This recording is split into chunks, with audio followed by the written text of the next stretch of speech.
هذه الشيلة مهداة من الأخ أبو جراح المحمدي، والأخ أبو رحال المحمدي، والأخ أبو محمد الكدم، والأخ نادر البدقي، إلى العريس الغالي رفيع الصالحي.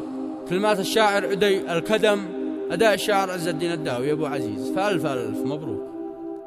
يا هاجسي شل القصيد شله وابدأ بذخطه النبي واهله، وانضم قصيد بلا مع شيله، دام القصيد يرسل تحياته.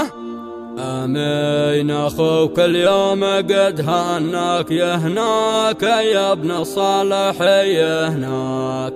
من داخل الغربة وشاركناك، رسل قصيد منظومة أبياته. يا هاجسي شل القصيد شله وابدأ بذقطه النبي واهله، ضم قصيد بله مع شيله، دم القصيد يرسل تحياته. يا هاجسي شل القصيد شله وابدأ بذقطه النبي واهله، ضم قصيد بله مع شيله، دم القصيد يرسل تحياته. اليوم يا صنعاء معي فرحة، فرحة رفيع من أجمل الفرحة، ما أجملك في داخل الساحة، والكل لأجلك جاب فرحاته. آمين أخوك اليوم قد هناك، يهناك يا ابن صالح يهناك. داخل الغربة شاركناك، نرسل قصيد منظومة أبياته. وابن الكدم قد جهز القيفان، أبيات ذي تعلى جبل أبطال، وصل لكم بالعطر والريحان، وانتاج حروف من وسط قاراته. واجمل تهاني من الزعم نادر، توصل عرسنا الشام والباهر، قلت لك بالخف والظاهر، مبروك لك يا شهم خويته. يا ذا الحري ومبروك لك مبروك، كل يفرح بالعرس يا اخوك.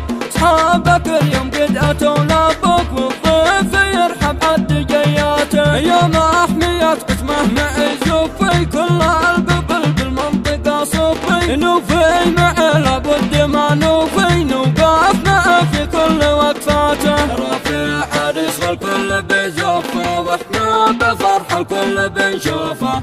ليت واحنا جانب صفوفه، نفرح بفرحة فوق فرحاته. رفيع انت خلاص صديق عندي، ومسكنك في داخلي كبدي، كالناس يعلو كان في يدي، احضر دفاف وكل زفاته. بس الظروف يا الأخ ما تسمح، والمعذرة منك ولو تسمح، كان نفسي يحضر لو معك وافرح، بس الزمن بيجور واوقاته. وفي الختام صلوا على الهادي، طه محمد زيدها عادي، ويجعلك يا صاحبي غادي، تاخذ بفرحة عيش فرحاته.